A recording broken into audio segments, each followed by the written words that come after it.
So, you love Logic Pro, which, so do I, but you want to be able to make beats as easily as those Fruity Loops guys. Well, in today's video, I'm going to show you the best way to make your drums for hip-hop beats inside Logic Pro. So whether you're looking to climb the BeatStars charts or you just want to make beats for TV and film sync placements, I'm going to show you the easiest way that's going to get you going quickly by using the piano roll and the quick sampler.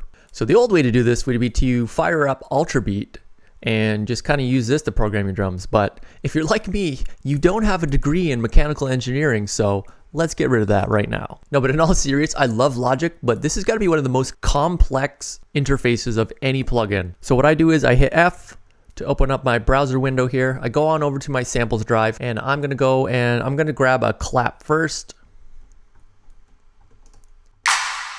Nope.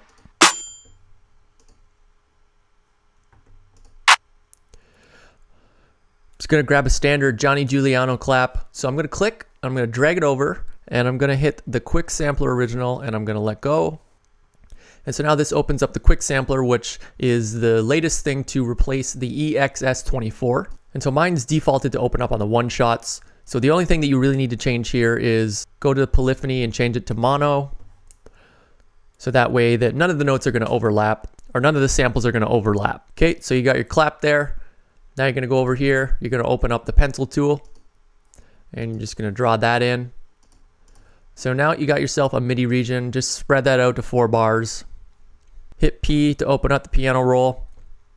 Got your root note, or the root key for the sample here is C3, so we're at 140 BPM, so we're going to go click here. So I click those two in. Another quick tip here, just highlight those, hit Command R, and it's going to repeat those. So now you got the clap. So I'm going to throw the metronome on here and you're going to hear it.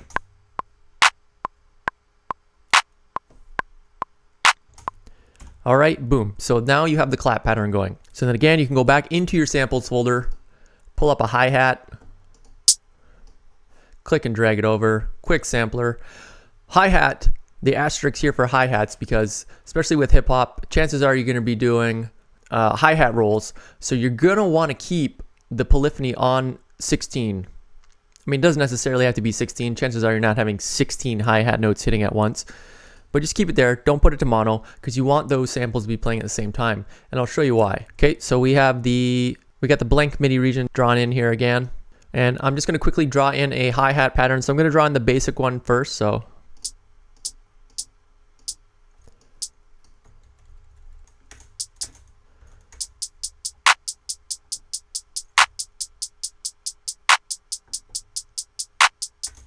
okay, super simple bounce. Now I'm going to change the grid to 30-second notes. All right, so I'm going to go in here and I'm going to do some of my hi-hat rolls. So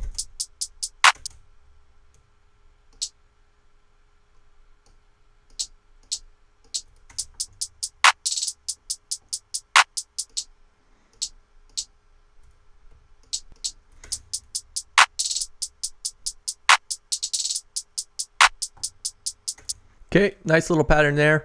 Again, click and highlight it, Command R, drag it over. So now it's all the way here. On the main hi-hat part, I'm going to highlight all that by clicking the root note that it's on. I'm going to go to Functions, MIDI Transform, and then go over to Humanize. And I usually just hit that twice, operate only, 1, 2. And then just make sure that the first note is quantized right to the grid so that it hits when it starts, just to give it a little bit of bounce, a little bit of velocity variation, and sounds like this now.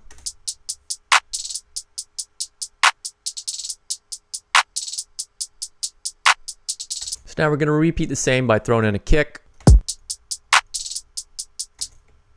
And then I even do the same for the 808. Click and drag that over.